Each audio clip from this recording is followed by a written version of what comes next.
So Trevor Rosenthal yesterday had a showcase, and apparently he looks strong, but not into pitching shape, according to Pat Rangazzo. But it looks like he did land awkwardly on the final pitch. But this is a guy who is available. Last year, of course, signed with the A's, did not pitch a single inning after signing an $11 million contract. They did show some interest, but it was not something that they did pursue. So the Mets bullpen right now obviously has the injuries to Trevor May, obviously some other arms going down as well. We've seen some inconsistencies from some other arms recently. So could the Mets add Trevor Rosenthal? Is this possible that the Mets should go after him regarding that injury history? Why not? Because it's free. It don't cost you anything but money. It's an extra arm to have, and if he sucks, just kind of like before Dallas Keuchel was signed, it's free. If he sucks, you're getting him for league min. If you get him on a minor league deal, it's even better. You can just storm down in Syracuse. Maybe if you don't put an opt-out on the deal, you can just keep him down in Syracuse and just have an extra arm as an insurance marker to say, hey, let's say a Lugo goes down. Let's say an Ottavino goes down. A guy with high leverage experience to have in the back of the pen. And especially, I'm not saying he's going to be the closer for this team. Obviously, we have one.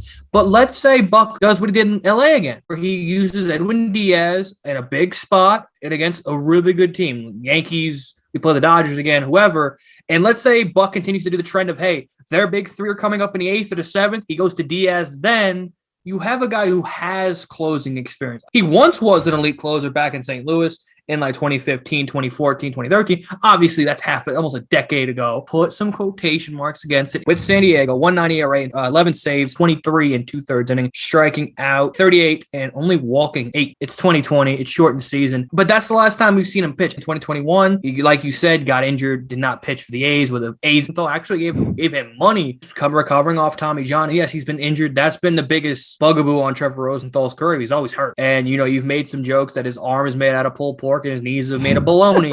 But that's the kind of, again, all the Mets need is, I'm all for getting as much free pitching as possible. The key word being free, meaning league min deals, maybe $1 million.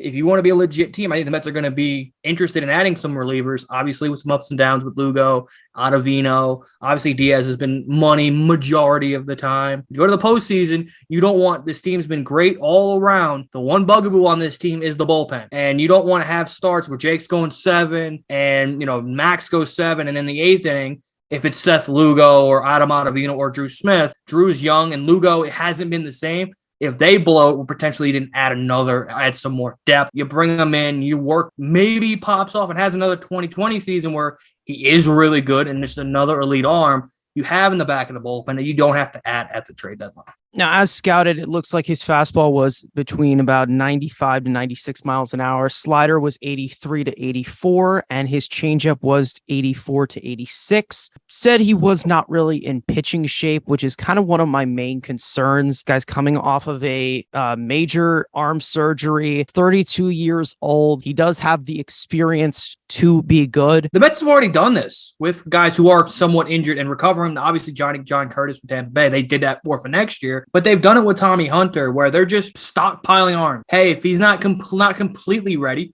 rehab him a little bit, and then we can use him down the stretch, in July, August. They did it with Tommy Hunter. He could be another guy where they just stockpile arm, a la the Dodgers. The Dodgers have like 5 guys on their IL right now, with guys like Canely and Danny Duffy, guys they just sign him. They know he's hurt. Sign him, recover him, and then if they get anything out of him in the second half, it's a bonus. 20 to 40 innings out of him in the second half. There's no risk with potential some reward. Now, he did post this little stats for nerds on Twitter, basically showing everything, every single characteristic that was going on with his fastball, slider, and changeup. It looks like his velocity is still there.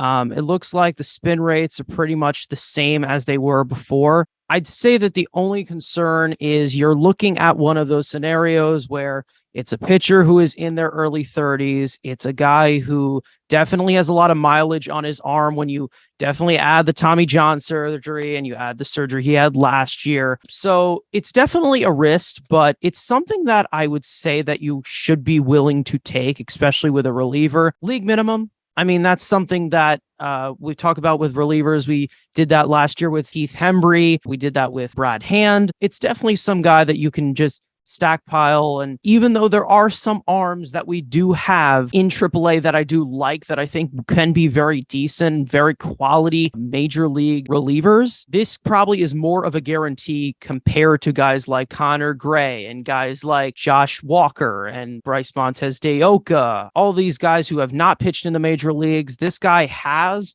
It's just you have not seen it for a while, and the last time you saw it was in a shortened season where he did contend for reliever of the year, but at the end of the day, that was 2 years ago. So does he still have it left? Does he still have that bite? Now, we all talk about the spin rates and we talk about the velocity. Does he still have that effectiveness to be that type of guy? I do compare this guy a lot to Drew Smith, his type of pitch repertoire and the intensity that of how he attacks the zone, mainly because he does have a low type of thing with chaseable pitches, but he's able to attack the zone and be very effective, very high strikeout guy like Drew Smith. Who were those teams that were also interested in? There are a few teams in the mix because he has had some success in the past. The main ones I've seen, obviously the Phillies, I've seen a lot of the Phillies. The Marlins, Craig Mish just tweeted out that they are interested in him, and Morosi said the Blue Jays. So the 4 teams I've heard most correlating to Rosenthal are the Mets, the Phillies, the Marlins, and the Blue Jays. There could be more,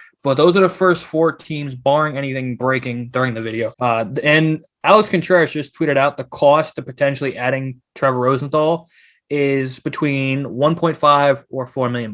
You talk about bringing him in, signing him, and the type of value that he does have because he has shown that he can be effective in the past. Here's my main question. Who would he replace in this bullpen? Who is that number one guy who you're going to send down to AAA or you're going to have to DFA because they're out of options? But they are obviously set up to be a certain design in that bullpen. We've kind of seen, your flamethrowers, your soft tossers. Who would he replace if he were to pitch, let's say tonight? If you were to say that he's going to pitch right now tonight, and you're going to sign him and you're going to add him to this roster, who does he replace? Bullpen, the guys that have been up here have pitched well. I mean, the obvious answer is Adonis Medina, because that's the one guy, once Tyler McGill's up, he's the guy going down. I think Jason Shreve is probably after Medina. I think Jason Shreve's the next guy on that chopping block. I think they do want to keep Trevor Williams. I think Jason Shreve, and as great as he's pitched, I think Nogosek potentially is like, those are the next 2 group of guys.